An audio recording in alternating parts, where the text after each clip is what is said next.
Welcome back to Biomolecules Part 4. In our last part, we have studied the structures of disaccharides, that is maltose, and we have studied the structure of disaccharide sucrose. So in sucrose, the glycosidic bond was between C1 and C2, and in maltose, if you observe, the glycosidic bond was between C1 and C4 carbons. Now, today we are going to study the structure of the third disaccharide, which is lactose. Remember, lactose is also called as milk sugar because it's the sugar which is present in the milk. So it's also called as milk sugar. Okay, that is lactose. So lactose is also called as milk sugar. In lactose, it's a disaccharide. So we'll write down lactose is a disaccharide. Okay, lactose is a disaccharide. All right, which has lactose is a disaccharide which has glycosidic bond between which has a glycosidic bond in between C1 of beta D glucopyranose, C1 of beta D galactopyranose, not gluco, galactopyranose, and C4 of beta D glucopyranose. ये आपको याद रखना है. Okay,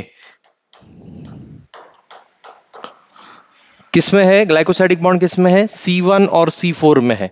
किसके C1 और C4 में है? C1 of beta D galactopyranose में है and C4 of beta D glucopyranose में है. सो गैलेक्टोपायरनोज एंड ग्लूकोपायरनोज, ये दोनों स्ट्रक्चर्स हमको ड्रॉ करने हैं और दोनों को ग्लाइकोसाइडिक बॉन्ड से कनेक्ट करना है. तो इसके पहले कि हम लोग गैलेक्टोपायरनोज स्ट्रक्चर ड्रॉ करें, तो क्योंकि हम लोग ने जब मोनोसैकेराइड के स्ट्रक्चर देखे थे उसमें गैलेक्टोज नहीं देखा था. क्यों नहीं देखा था? उसका भी एक रीजन है, क्योंकि galactose is nothing but an epimer of glucose.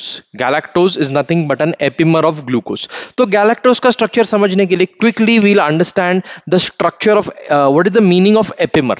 Right, epimer या एपिमराइजेशन का मतलब क्या है वो तुरंत हम लोग देख लेते. चलो क्विकली, एपिमर मीनिंग हमको क्या करना है? उल्टा करना है. उल्टा यानी कि वाइस वर्सा, यानी कि इन्वर्ट कर देना है कुछ ग्रुप्स को. मतलब से for example, this is the structure of glucose which I am trying to draw over here. Structure of glucose, यहाँ पे 1 2 3 4 5 6 कार्बन है.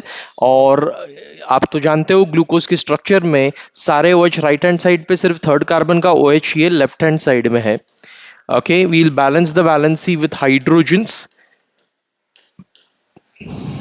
Okay, and this is the structure of glucose. अब ग्लूकोज के, okay, listen to me very carefully, right, glucose के third carbon पे आप उल्टा कर देते हो, इन्वर्ट कर देते हो, यानी कि इधर का OH इधर शिफ्ट कर देते हो, इधर का हाइड्रोजन इधर शिफ्ट कर देते हो, तो क्या होने वाला है? It is going to form allose. Right, what it is going to form?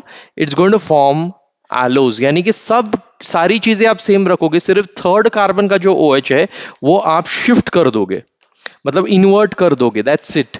तो ये स्ट्रक्चर बनेगा. अभी एक ग्लूकोज ग्लूकोज ग्लूकोज ना रहा. Right, glucose is no more glucose. Yes, this was glucose, but this is not glucose now. What is this now? This is allose. So what I can call allose as? Allose is a C3 epimer of glucose. तो epimer concept समझ में आया? सिर्फ हम लोग ने क्या कर दिया, जो थर्ड कार्बन का epimer करने के लिए बोला, तो OH इधर H इधर. C3 epimer of glucose is allose. Okay, C3 epimer of glucose is allose. अब ऐसे ही अगर हम लोग C4 कार्बन पे, फोर्थ कार्बन पे अगर एपिमराइजेशन करते हैं, लेडीज एंड जेंटलमैन, अगर फोर्थ कार्बन पे एपिमराइज करते हैं तो क्या होने वाला है?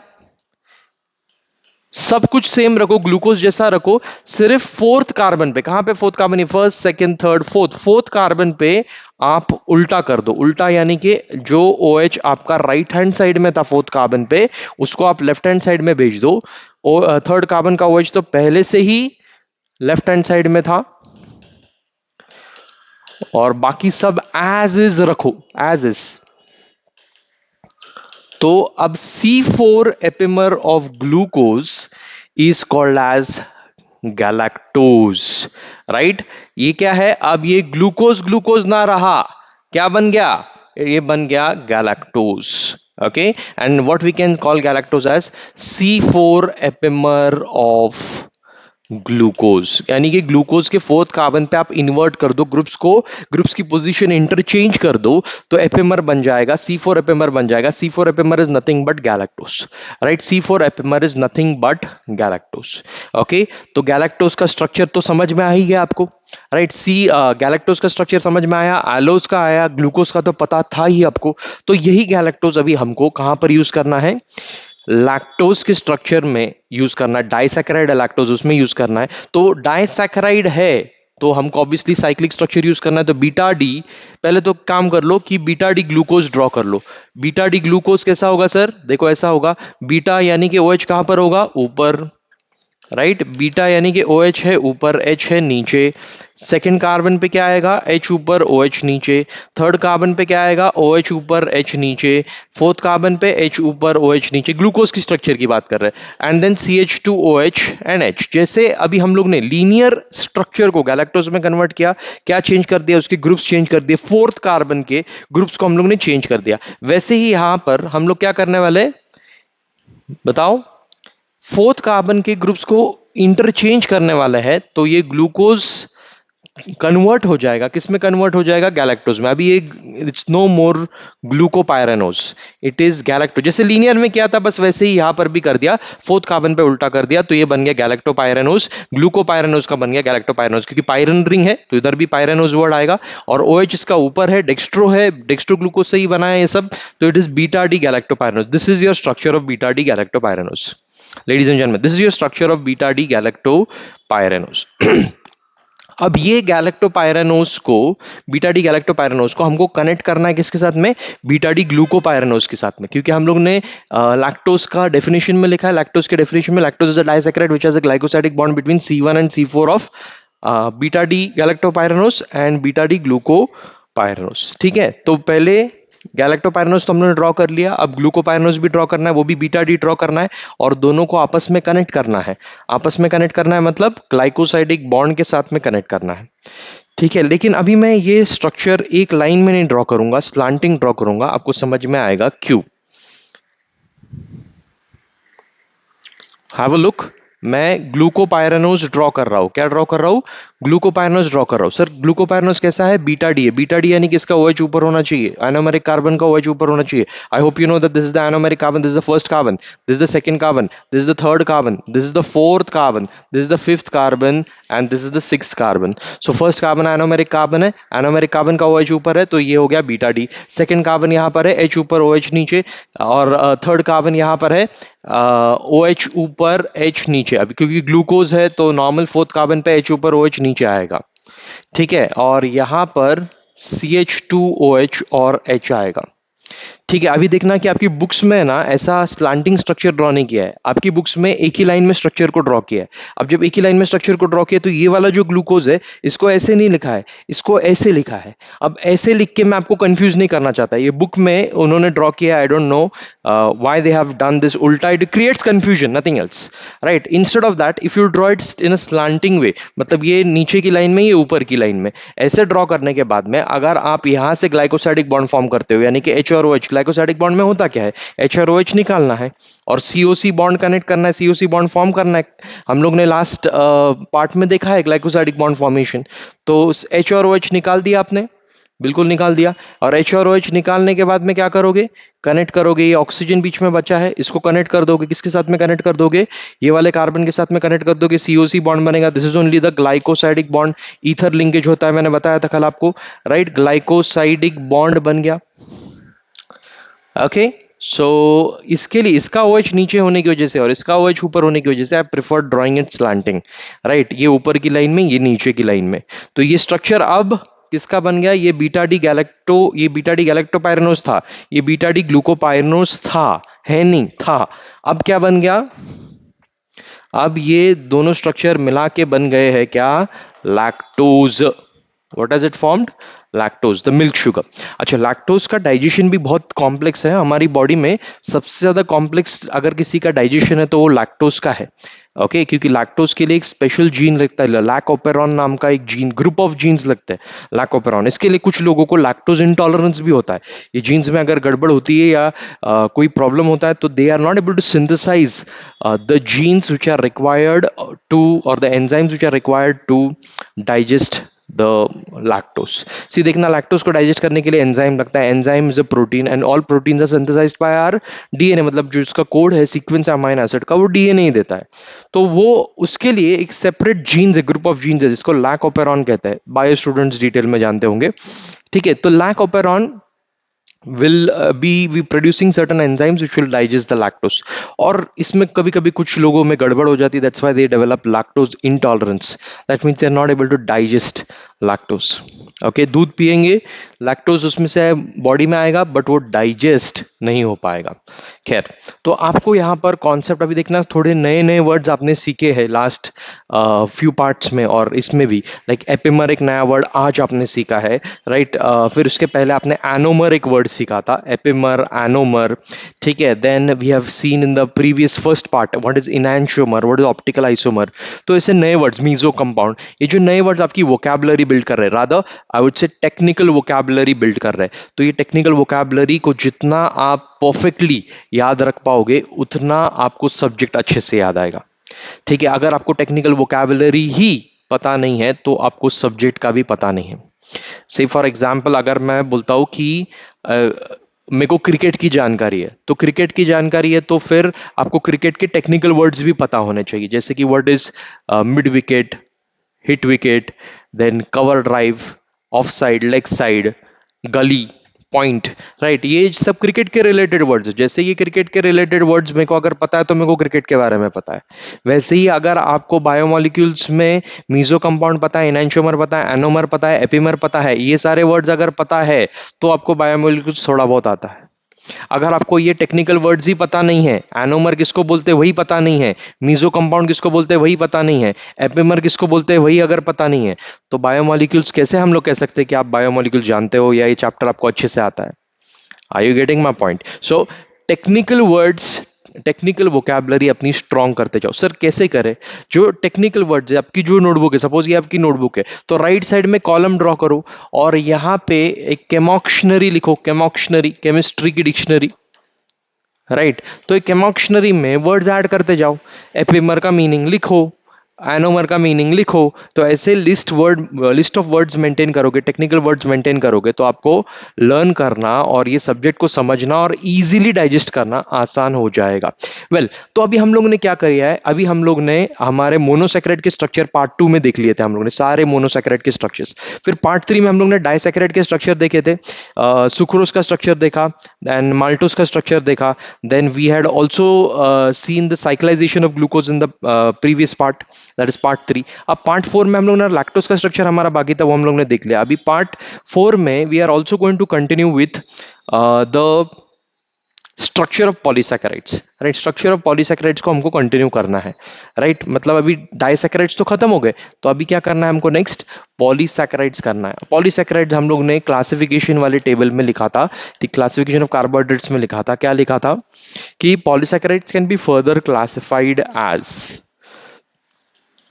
होमो and hetero polysaccharides, right. Homo and hetero polysaccharides, homo polysaccharide उनको कहते हैं जिनकी लॉन्ग चेन रहती है लेकिन they are of the same type of monosaccharides. एक ही टाइप का मोनोसैकेराइड जिसमें है उसको हम लोग पॉलीसैकेराइड, होमो पॉलीसैकेराइड कहते हैं। जिसमें एक से ज्यादा टाइप के मोनोसैकेराइड्स है उसको हम लोग हेटेरो पॉलीसैकेराइड कहते हैं। मैंने ऐसा कहा कि जिसमें एक ही मोनोसैकेराइड है, नहीं, एक ही टाइप का मोनोसैकेराइड है, यानी कि ग्लूकोज ही है, glucose glucose glucose glucose glucose, या तो ग्लूकोपायरनोस ग्लूकोपायरनोस ग्लूकोपायरनोस ग्लूकोपायरनोस ग्लूकोपायरनोस, a long chain of glucopyranose will make what? Homopolysaccharide. Which homopolysaccharide? That is starch. अब स्टार्च का स्ट्रक्चर ड्रॉ करने के पहले इसकी थोड़ी सी इंफॉर्मेशन ले लेते फटाफट कि starch is having to chains, one is amylose and the other one is amylopectin. Okay, one is amylose and the other one is amylopectin. अब amylose ये 20% of starch है और amylopectin ये 80% of starch है. क्या है? 80% of starch. और amylose ये स्ट्रेट चेन है. डिफरेंशिएट बता रहा हूं मैं आपको. किसका डिफरेंशिएट? कि अमाइलोज और अमाइलोपेक्टिन में डिफरेंस क्या है? दोनों भी स्टार्च के ही कंपोनेंट्स है. ये 20% कंपोनेंट है, ये 80% कंपोनेंट है. तो ये स्ट्रेट चेन है और ये ब्रांच्ड चेन है. राइट. ये वाटर सोल्यूबल है, डब्ल्यू एस या वाटर सोल्यूबल, और ये वाटर इनसोल्यूबल है, डब्ल्यू आई या फिर वाटर इनसोल्यूबल. ये वाटर सोल्यूबल, ये वाटर इनसोल्यूबल. ठीक है. अभी आप आपकी मम्मी को पूछना, मम्मी क्या करती है? किचन में आटा गूंथती है. आटा, फ्लावर, राइट, फ्लावर पार्टिकल्स. तो आटा गूंदने के पहले क्या करना पड़ता है? थोड़ा सा पानी ऐड करना पड़ता है. तो जब आप थोड़ा सा पानी ऐड करते हो तो क्या होता है? पानी ऐड करने के बाद में थोड़ा सा, मतलब ऐसा पूरा जग भर के पानी ऐड करते हैं क्या? नहीं, थोड़ा सा पानी ऐड करते. थोड़ा सा पानी ऐड करने की वजह से क्या हो जाता है? स्टार्च, ऑब्वियसली कोई भी आटा है तो वो that is nothing but starch. तो उसमें से अमाइलोज डिसॉल्व हो जाता है. अमाइलोज कितना परसेंट है? 20% है. अब मम्मी आटा गूंद रही है, थोड़ा थोड़ा पानी भी ऐड कर रही है, तो थोड़ा थोड़ा पानी ऐड करने की वजह से 20% पाउडर जैसा रहता है आटा, राइट. तो 20% अमाइलोज डिसॉल्व हो जाता है और it acts as a binding agent, right, acts as a binding agent for binding the 80% water insoluble amylopectin. Water insoluble amylopectin के लिए बाइंडिंग एजेंट का काम करता है. धीरे धीरे धीरे आटा गूंथते गूंथते, जिन्होंने आटा गूंथने का एक्सपीरियंस जिनको है, राइट, उनको समझ में आएगा. धीरे धीरे धीरे वो एक बॉल बनता है, डो बनता है, राइट. DOUGH, साबुन की बात नहीं कर रहे, DOV डव, वो साबुन की बात नहीं कर रहे, डो की बात कर रहे, डो, DOUGH. यस. तो आटा का एक बॉल बन जाएगा, फिर आप बेलन से उसको चपाती या रोटी जो है वो बनाओगे, राइट. सो वो हो क्यों पाता है? Because 20% amylose is water soluble. अगर ये वाटर सोल्यूबल नहीं होता तो शायद हम लोग चपाती नहीं खा पाते, वो डो ही नहीं बनता. डो यानी कि वो जो बाइंडिंग एजेंट का काम कर रहा है ना, सारे पार्टिकल्स को इकट्ठा कर दिया, एक बॉल जैसा स्ट्रक्चर बना दिया, राइट. वो बन ही नहीं पाता, वो डो बन ही नहीं पाता अगर अमाइलोज वॉज वाटर इनसोल्यूबल. ये वाटर सोल्यूबल है 20%, इसके लिए ये वाटर इनसोल्यूबल पार्ट हमको, राइट, वाटर इनसोल्यूबल पार्ट के पार्टिकल्स बाइंड होके एक प्रॉपर डो बन रहे. सर अगर ये वाटर सोल्यूबल होता, तो वाटर सोल्यूबल हो जाता तो ये पूरा आटा, पानी डालते ही पूरा आटा डिसॉल्व हो जाता, राइट. और हमको शायद फिर सॉलिड नहीं, लिक्विड चपाती खानी पड़ती. Okay. So this is amylose and amylopectin. This is straight chain, branch chain, water soluble, water insoluble. Now some technical points like glycosidic bond जो है इसमें, the glycosidic bond is in between C1 and C4 of alpha D glucopyranose. सिर्फ linear chain है, straight chain है, branch तो है नहीं, right. C1 and C4 of alpha D glucopyranose. बहुत आसान है इसका स्ट्रक्चर, मैं बताऊंगा आपको. C1 and C4 of alpha D glucopyranose. Okay. And इसमें जो है ग्लाइकोसाइडिक बॉन्ड, किसमें? अमाइलोपेक्टिन में. Glycosidic bond is in between, glycosidic bond is in between C1 and C4. C1 and C4 में तो है. एंड देखो कि एंड लिखने का तरीका देखो, एक एंड ऐसे लिखा है, एक एंड ऐसे लिखा है. C1 and C6. एक तो glycosidic bond C1 and C4 में, स्ट्रक्चर जब देखोगे तो समझ में आएगा. एक C1 and C4 में और एक दूसरा C1 and C6 में है. किसके?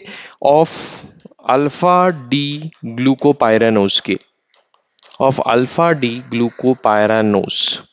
ओके. अल्फा डी ग्लूकोपैरानोज इसमें भी है, अल्फा डी ग्लूकोपैरानोज इसमें भी. याद रहे कि स्टार्च इज अ होमोपॉलीसैकेराइड, इसमें एक ही टाइप के मोनोसैकेराइड्स है, बट बस ये स्ट्रेट चेन है, ये ब्रांच चेन है. ब्रांच चेन होने की वजह से ही ये वाटर इनसोल्यूबल है, राइट, और ये वाटर सोल्यूबल है. तो स्ट्रेट चेन में क्या होगा? C1 C4 के बीच में ग्लाइकोसाइडिक बॉन्ड्स बनते जाएंगे, और इसमें C1 and C4 के अलावा C1 and C6 में भी ग्लाइकोसाइडिक बॉन्ड बनेंगे.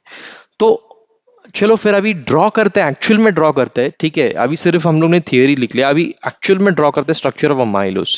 सो स्ट्रक्चर ऑफ अमाइलोज तो एक सेकेंड, या स्ट्रक्चर ऑफ अमाइलोज तो सुपर इजी है, right. Structure of amylose is super easy. Why? Because amylose में we are having a straight chain. Amylose में कुछ नहीं, we are having a straight chain of alpha D glucopyranose glycosidic bond between C1 and C4। तो ये जो amylose की बात कर रहा हूं मैं, तो वो amylose is nothing but an extension of maltose.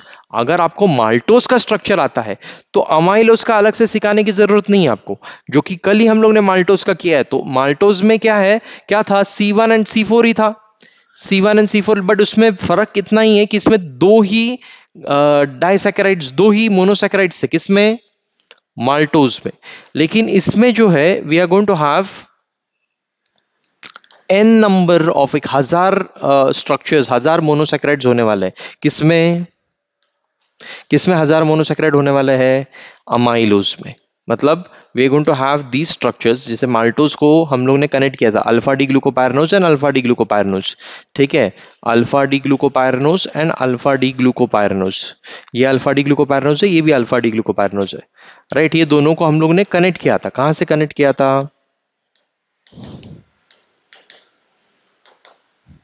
बोलो कहां से कनेक्ट किया था, C1 एंड C4 के बीच में से, C1 एंड C4, C1 और C4 में से कनेक्ट किया था। Glycosidic bond was formed between C1 and C4। तो यहां पे क्या करना, अल्फा यानी कि एनोमेरिक कार्बन का OH तो नीचे ही होना चाहिए।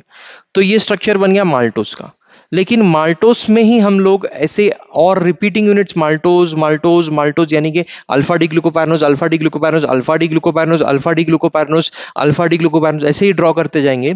तो मतलब अगर हजार स्ट्रक्चर ड्रॉ करने जाऊं तो पता नहीं शाम हो जाए इधर ही। लेकिन उसके लिए कुछ तो शॉर्टकट होना चाहिए ना, कितने बार ड्रॉ करेंगे अल्फा डी ग्लूकोपायरनोज, हजार स्ट्रक्चर तो, हजार मोनोसैकेराइड्स तो हजार बार तो ड्रॉ नहीं कर सकते। तो उसके लिए एक्सटेंशन दिखाते हैं, H तो निकल जाएगा, H और OH निकल जाएगा, and this is zigzag line. Zigzag line indicates that there is an extension.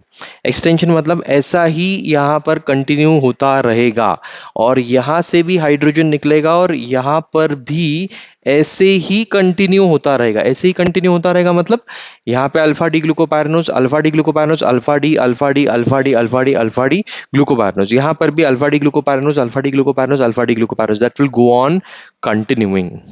आई बात समझ में, right. So this is what amylose, straight chain, हजार स्ट्रक्चर, हजार मोनोसैकेराइड होने वाले, स्ट्रेट चेन में होने वाले सारे glycosidic bond C1 and C4, C1 और सामने वाला और एक जो अल्फा डी ग्लूकोपायरनोज आएगा उसका C4, यहाँ पे C4 और सामने वाला जो C1 आएगा अल्फा डी ग्लूकोपायरनोज का, वो यहाँ पे कनेक्ट होगा। And this is going to continue in this format, this is called as amylose, right. This is called as amylose. अगर अमाइलोज समझ में आ गया है तो ही अमाइलोपेक्टिन समझ में आ सकता है। अगर अमाइलोज अभी भी समझ में नहीं आया तो वीडियो थोड़ा सा रिवाइंड करो, देख लो what is amylose, right. It is a straight chain, क्या है, straight chain structure, right, straight chain है। एंड ग्लाइकोसाइडिक बॉन्ड C1 और C4 में है। ये ब्रांच्ड चेन है, ये अभी स्ट्रेट नहीं है, ये ब्रांच्ड चेन है। It is glycosidic bond is between C1 and C4 and C1 and C6। तो अमाइलोज का अगर स्ट्रक्चर आपने ड्रॉ कर लिया है तो मैं अभी इसी को कन्वर्ट कर देता हूं इनटू अमाइलोपेक्टिन। सर इसको कैसे कन्वर्ट करेंगे, अब ये स्ट्रेट चेन है, इसको ब्रांच चेन में कन्वर्ट कर दो तो हो जाएगा अमाइलोपेक्टिन, राइट। सो अब देखना ये स्ट्रेट चेन यहां पर है और इसको मैं अमाइलोपेक्टिन में कन्वर्ट कर देता हूं, एज इज रख देता हूं। अमाइलोपेक्टिन में कैसे कन्वर्ट करेंगे, तो अमाइलोपेक्टिन में तो स्ट्रेट चेन C1 C4 तो है, साथ में ब्रांचिंग भी है एट C1 एंड C6। तो ये C1 और इसका C6 यहां पे ड्रॉ करता हूं मैं, CH2OH।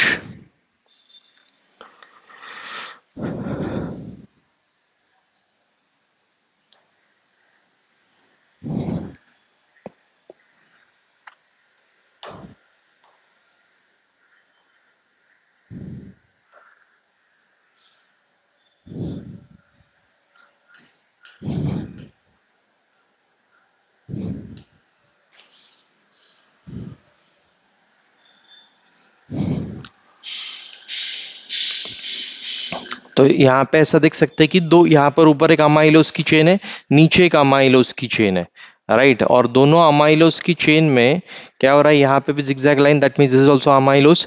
तो C1 एंड C6 यहाँ पे कनेक्ट हो रहा है। ये OH को यहाँ पे लिख दूं थोड़ी देर के लिए, CH2OH, इसमें से H निकालो, OH निकालो, H और OH क्या निकलेगा, H and OH is nothing but H2O, right। So H2O is lost, what is left in between, oxygen is left in between। Oxygen से ग्लाइकोसाइडिक बॉन्ड कनेक्ट करो, but ये पहली बार ऐसा ग्लाइकोसाइडिक बॉन्ड फॉर्म कर रहे हैं which is between C1 and C4, right, which is between, sorry, C1 and C6, which is between C1 and C6 के बीच में। पहली बार ऐसा ग्लाइकोसाइडिक बॉन्ड फॉर्म हो रहा है जो कि C1 के बीच में और C6 के बीच में है। ग्लाइकोसाइडिक बॉन्ड यहाँ पर है C1 और C6 के बीच में, राइट। बाकी सारे जो है वो C1 C4 ही है, C1 C4 C1 C4, बाकी सारे C1 C4 जो स्ट्रेट चेन में है। ये दो स्ट्रेट चेन्स, दो अमाइलोज चेन्स को जब मैं बीच में से कनेक्ट करता हूँ तो इट विल बिकम अमाइलोपेक्टिन, और ये मल्टीपल टाइम्स कनेक्ट होगा।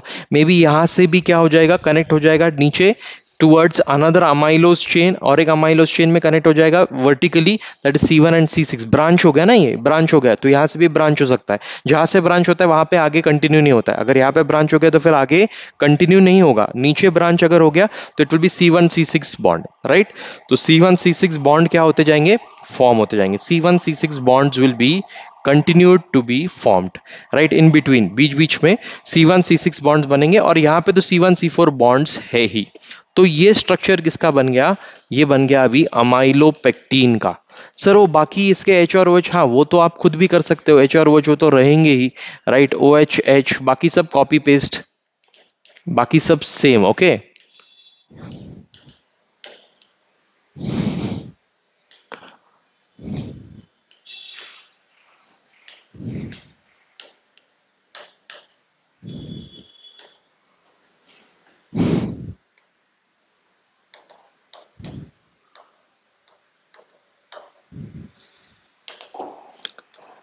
OH H और H OH बाकी सब एज इट इज रख दो। स्ट्रक्चर पूरा हो गया। किसका स्ट्रक्चर पूरा हो गया, अमाइलोपेक्टिन का स्ट्रक्चर पूरा हो गया। अगर आप मेरे साथ नोट्स बना रहे हो तो ये पूरा आपको ड्रॉ करना है। This is the structure of amylopectin. तो एक हमारा क्या बन गया, बोलो जल्दी, क्या बन गया, अमाइलोपेक्टिन बन गया। पॉलीसैकेराइड, अमाइलोपेक्टिन और अमाइलोज दोनों साथ में क्या बनते हैं, स्टार्च।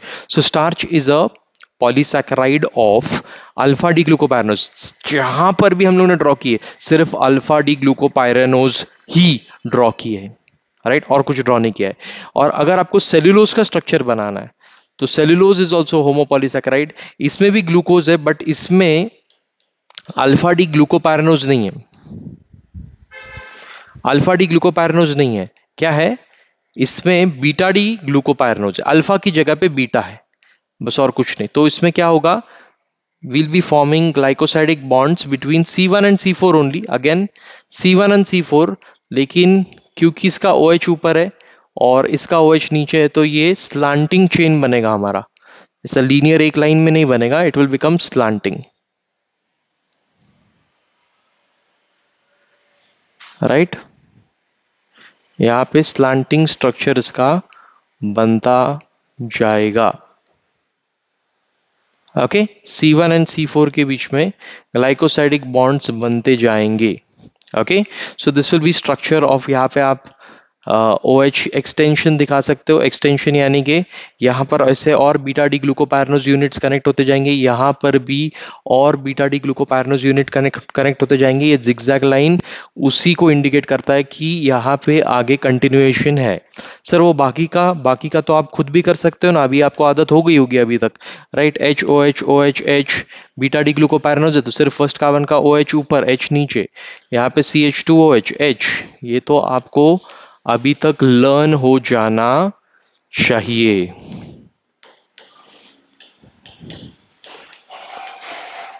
ओके। सो यहां पर भी H और OH, OH और H and CH2OH and H। तो ये स्ट्रक्चर बन गया, किसका स्ट्रक्चर बन गया, सेल्यूलोज का स्ट्रक्चर बन गया ये। This is the structure of cellulose, right. It's another homopolysaccharide, ठीक है। तो हेटेरोपॉलीसैकेराइड के स्ट्रक्चर तो हमारे सिलेबस में नहीं है, होमोपॉलीसैकेराइड के स्ट्रक्चर हमारे सिलेबस में थे, वो हम लोग ने कर दिए, starch and cellulose. So here we finish. जो हम लोगों ने पार्ट 2 में अगर आप देखोगे तो एक क्लासिफिकेशन ऑफ कार्बोहाइड्रेट्स का एक चार्ट बनाया था, मोनोसैकेराइड्स, ओलिगोसैकेराइड्स, पॉलीसैकेराइड्स, इन सब के स्ट्रक्चर्स हम लोग अभी फिनिश कर चुके। We have completed the structures of all this, okay. अब हमको और एक क्लासिफिकेशन है, किसका, दैट इज कार्बोहाइड्रेट्स का ही और एक क्लासिफिकेशन है, that is carbohydrates can be further classified as Okay, carbohydrates can be further classified as reducing sugar and non-reducing sugar, right? तो ये reducing sugar और non-reducing sugar we will continue in our next class. Okay, next part में continue करते हैं, ये video ज़्यादा लंबा हो जाएगा otherwise. Okay, reducing sugar and non-reducing sugar में continue करते हैं. So thank you for listening patiently till the end. Okay, and do like, share, and subscribe. Don't forget to do that, please. Yeah, please help us and support us. Bye.